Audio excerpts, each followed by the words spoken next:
The third major difference in English, we can use changes in word order to turn a statement into a question. For example, by putting a word like do, does, did, have, is, are in the front of a sentence. So, we could begin with the statement, you like studying languages, and turn it into a question by adding the hyperverb do to the front, turning the sentence into, do you like studying languages?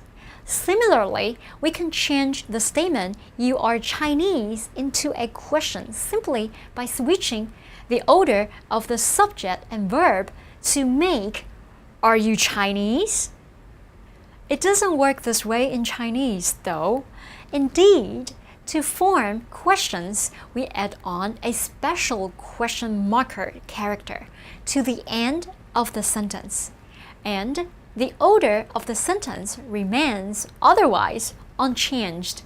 So, for example, we begin with the statement, 你是中国人, you are Chinese, and form a question by adding the standard question marker character, 吗, to the end. Our question thus becomes, 你是中国人吗? The Chinese way of making questions is actually simpler than the English way, wouldn't you say? Now, you try using the rule you just learned to make Chinese questions. That start with the sentence, 他是美国人. He is American. How would you make that a question? That's right, as simple as adding 吗 to the end. So, to ask if someone is American, we would say, 他是美国人吗?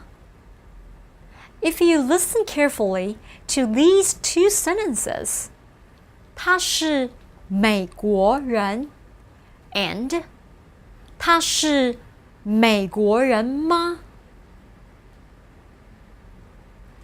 You'll notice something else very interesting.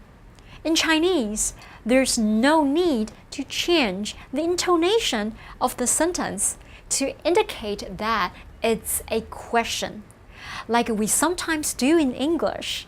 And when the tone rises at the end of the question, is he American? In Chinese, as long as you remember to add the question marker, 吗, you're good to go. No word order or intonation changes needed. Let's practice turning the following sentences into yes/no questions. Remember, there's no need to change word order, but just add 吗 to the end. Number 1. 你喜欢这本书? You like this book. The answer is 你喜欢这本书吗? Do you like this book? Number 2. 他想去中国. She wants to go to China. The correct question is 她想去中国吗? Does she want to go to China? Number 3.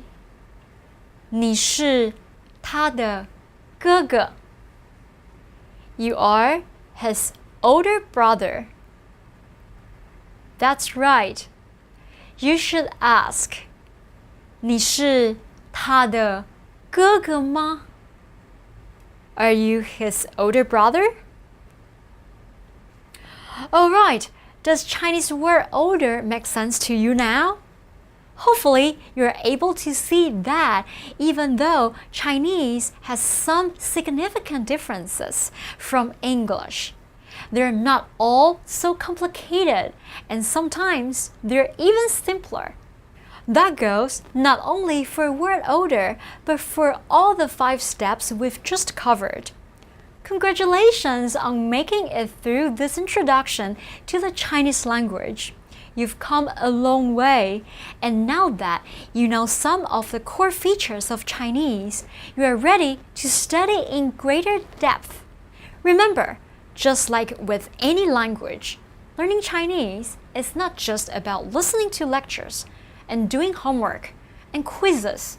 It's also very important, not to mention fun, to spend as much time as you can chatting with Chinese friends and teachers and being exposed to as much authentic Chinese as possible.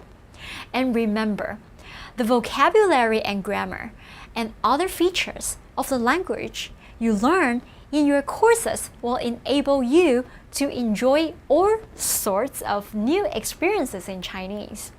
Listening to Chinese music, watching Chinese films and shows, and meeting and becoming friends with Chinese people.